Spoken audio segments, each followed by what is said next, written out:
Welcome everyone to Wizards Outlook. We got Carter Dudley Jr. here, Raymond Lyons. It's the first game of the second, the last half of the season, coming out of All-Star break. Washington hosted the Knicks tonight. As you guys can see, they're both in Capital One. Julius Randle exploded for 46 points. Knicks beat the Wizards. Kyle Kuzma scored on him in the first half, did the year too small thing, and nothing was the same after that for Julius Randle. He turned all the way the hell up. And, for Washington, I think they split the series 1-1 with the Knicks going into this game. As of right now, they're down 2-1. But Cardell, we'll start with you there, Ray. Just your thoughts on the first game out of the All-Star break for Washington. Yeah, I mean, they got off to a hot start, man. But for me, that was fool's gold. Porzingis was hitting threes every 3-pointer he took, and they got off to a big lead. And for me, like I said, it's fool's gold because they're not going to be able to maintain that type of shooting from 3-point range for the rest of the game. But when you look up, the Knicks were actually good too. They were hitting shots at an efficient rate, and then Julius Randle woke up. They really couldn't do nothing. He was hitting threes all over the place, and on top of that, he's doing his usual "I'm gonna bully you to the basket" scoring side.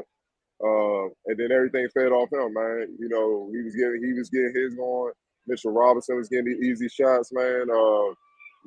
Josh Hart quickly and all those guys contributing. And this is a game where Jalen Brunson didn't even shoot well. You know what I mean? And because they couldn't do nothing with Julius Randle, they were able to not only walk the Wizards down, but once they got the lead, the Knicks defense sustained and held up, and the Wizards couldn't really come back. And all in all, man, the Knicks just played harder and smarter, especially down the stretch. And I'm talking about the little things. They out-rebounded the Wizards 43-34. They had 9 steals. All that cushion with Porzingis would dribble handoff and nobody would really be up in his airspace. That didn't happen tonight. There were guards up in his airspace. There were other guards trying to rotate over, picking at the ball. The bigs were up on him, with the exception of Hartenstein. I don't know what he was. Hartenstein on Porzingis. I don't know what he was on, but that's the reason why Porzingis got off. Like Porzingis, what he had, 19 in the first quarter? Well into the third quarter, he still had 19. And well into the third quarter, Bill was in single digits. That tells you that the Knicks defense was on point. And you can see the addition just up close and personal. You can see the addition of not just Jalen Brunson, just having a true point guard to orchestrate things, make sure guys get shots where they need to get shots and when they need to get shots. You also saw Josh Hart in the points that he had with his defense, man. I don't think people understand how versatile of a defender he is at 6'4", but he's about 210, 215, and athletic or whatnot. He can guard he literally was guarding 1 through 5 out here. You know what I mean? And that's an asset where when you switch, you're not losing nothing. All Porzingis can really do is just shoot over him. You know what I'm saying? And he's shooting over him in an uncomfortable spot, man. So points in the paint, Knicks by a mile, 58-32. And that's with Julius Randle cooking them from the outside. So that just tells you that the Wizards defense, while they play better defense than what we're accustomed to seeing, it's still not at the level good enough, especially for the second half of the season, to pull out wins. Because now it's playoff mode. And you saw that with it, and I'm pretty sure Ray vouched for it. You saw it out here tonight. Like, the intensity was playoff mode. Like, they weren't playing around. Think about it. When the last time you see Porzingis down on the ground for a loose ball?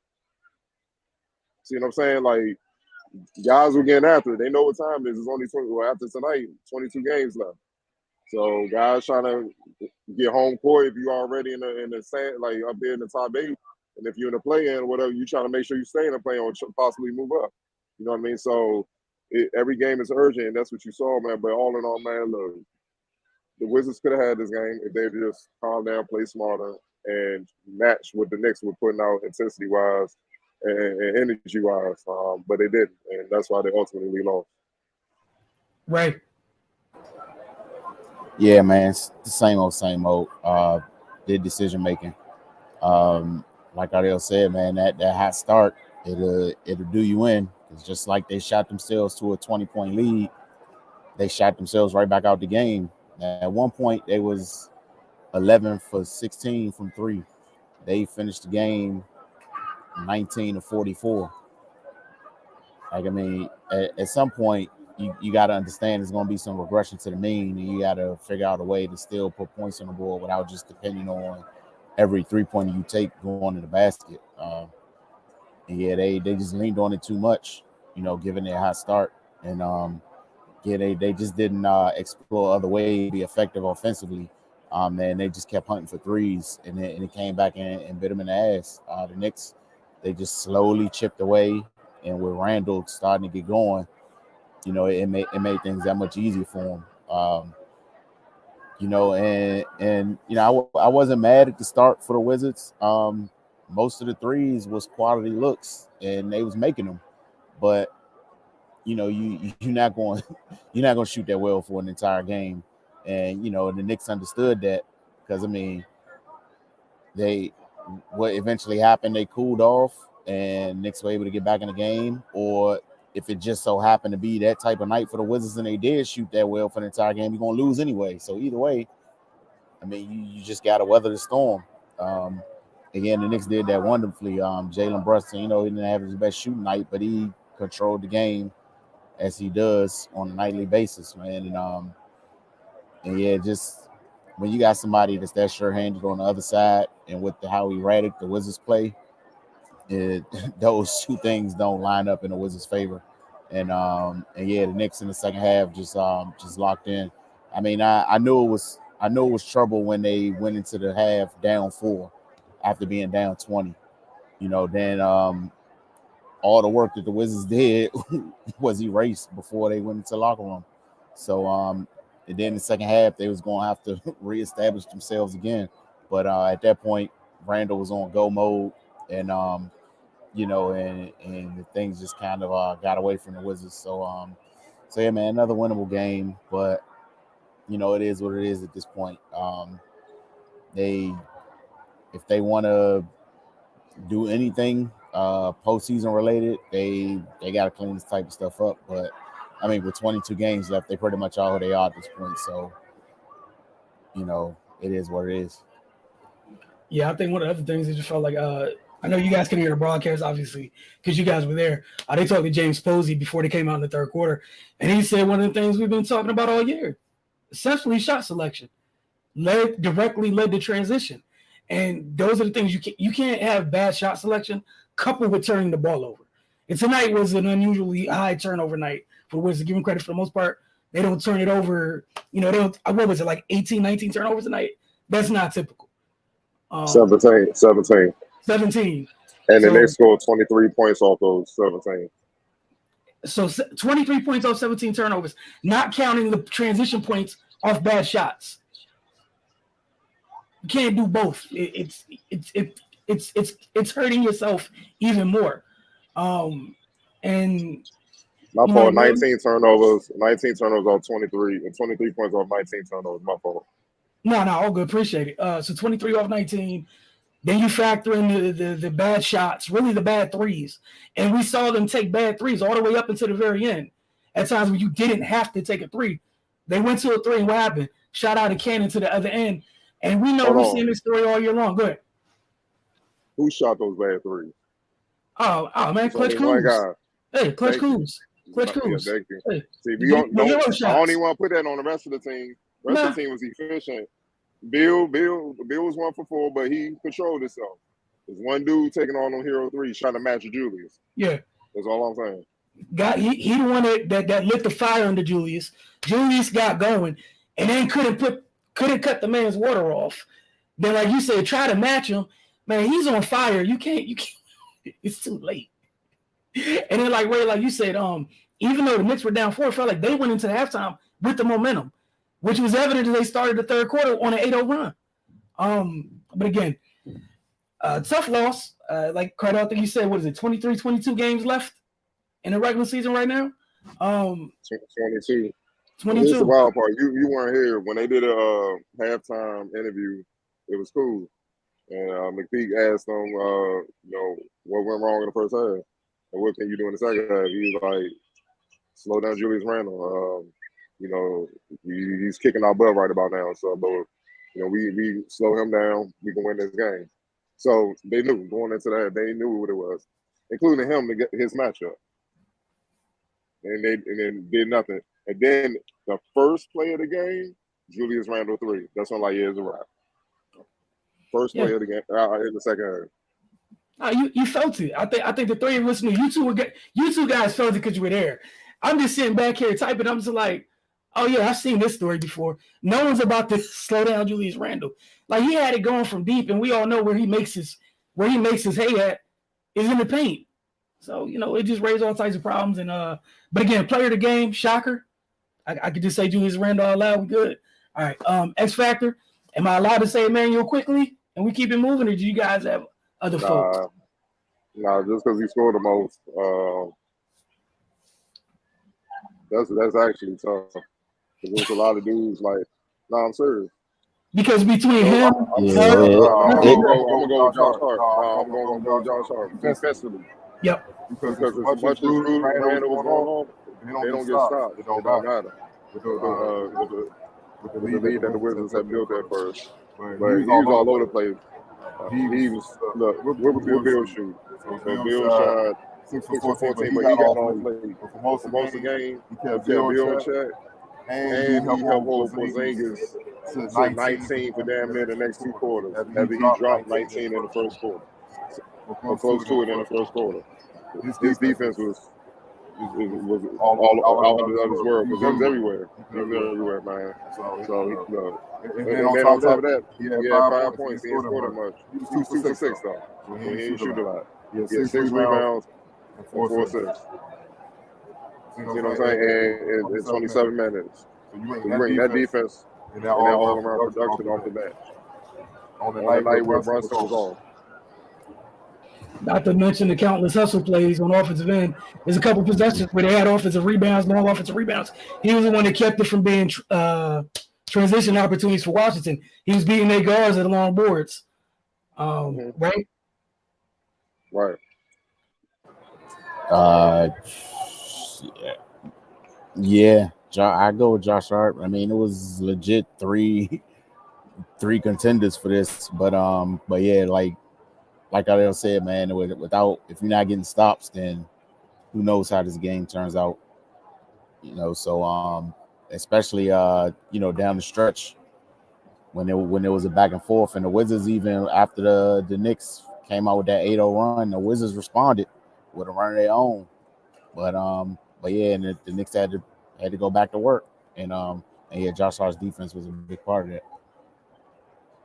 All right, we'll get some of these comments real quick before we get out. As always, appreciate all of you guys tuning in, and obviously you all that comment on a regular basis. We're gonna start with Area 11T. Solid 3 was there, and they dominated the boards. Denny with the most boards with only 7 says something. I mean, yeah, that's the criticism we've had of Porzingis all season. He's 7'3", he's mobile. We know he's not bulky, but man, it's about 1-2. Do you want to get the board or not? Like you said, with 6 rebounds, he almost matched them, but they need Porzingis getting 10 plus, man. It's no getting around. Like he could literally win games just rebounding the ball because those would be extra possessions. And the Wizards do have spurts where they will bomb your ass for 3. It's not like they're a terrible 3-point shooting team.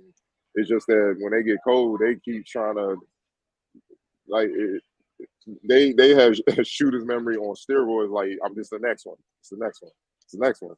Like, bro, you done missed 5 in a row, dog. Let's go somewhere else. Go on the block, mid range, back door, lob play, something else, bro. You know what I'm saying? And that's where they get in trouble at, and they shoot themselves out of games. So for sure, man, he gotta hit the boards. But it's not just him. Gafford, 12 minutes. I don't know if he got banged up or whatever happened, or when Julius Randle was going off and he was getting some wide open shots, and West Side Patience just said, the hell with it. Ran thin. But yeah, those guys, it got to be about commitment. Those guys got to go in there and get crash the boards to stop watching and stop being at times soft. It's no other way of putting it. Yeah, I mean, that's going to be a theme for the comments tonight. Them on the glass or in the paint as a whole. Another game slipped away from our Biggie Steve. Air 11T said the Knicks just started playing like they wanted it more in the second half. At this time of year, that kind of matters. Just throw that out there, They did. We're just making Randall look like Shaq. Shaq wasn't shooting those threes. He looking like the Black Nowitzki out here, man. Man, that one shot, the left hand runner or behind the backboard, he made that. I'm like, oh Lord, he going for 50. And Bray tell you, I'm like, yeah, he going for 50. That's one of those shots where like, yo, he on. Like, y'all. And then they waited late. And now I know somebody gonna get to the coaching. They waited extremely late to throw traps at him. I mean, like real late, like last 2 or 3 minutes of the game. I'd have had traps on him when he started going off the foot. When you make about 3 or 4 in a row, trap. We're gonna get that under control right now. Actually, we might break a record. There are no coach comments yet tonight. You just jinxed it. Now it's about to be. Hey man, it's what I do. Wizards are having too much trouble with true centers in the NBA. Centers that play the Wizards average 30 plus. It's not good when we have Gaff and KP. KP's playing a little too soft. I mean, baby powder soft. Look, man, it's a theme of the night. But yeah, it's not a good look. We've had that you know what game this year when Denver missed by a point of that game, right? When everyone's had 100 points in the paint. So we know that they have an issue at times. And that was the difference, right? It felt like New York's guards, whoever, got in the paint whenever they wanted. Whether to score or kick out or what have you, but they got 2 feet in the paint all night long. Everyone did. Please don't get me started how many second shot opportunities and why I got those offensive rebounds. Yeah, and some of those shot opportunities that were long rebounds. So guards, where are you? I know the bigs were going through it tonight, but Cardell, you mentioned Josh Hart. Felt like he had like 3 of them tonight. Just 2. Yeah, 2 of them tonight, and they were important, especially in the down the stretch. 43 to our 34 rebounds, 12 offensive to our 3 offensive. So many second shot opportunities for sure. But again, you have to want to go down there and do that. Everyone does it. Mitchell Robinson and Hartenstein. Mitchell Robinson had 4 offensive rebounds, and Hartenstein had 3. 3 offensive? Are you kidding me? We have 2 7-footers. You have 1 7-footer. That said, 3 offensive rebounds is still kind of you would like more than that. If y'all have no final words, we're gonna call this a night. Obviously, we'll see you guys Sunday. I think they're taking on the Bulls, and it's like an afternoon. It's a matinee game on Sunday. I think it's 3:30 start time. So we'll see you guys then in the playback room. Y'all have a great night. Hold on, we got one before the buzzer. Like, how does a backup center have more rebounds than any of our starters? It's a great way to end the night. We don't have the answer for you. Hopefully they clean that up because you got who's over there in Chicago? What you got? Vooch? Vooch. Yeah. Another very strong person. So we'll see how that goes.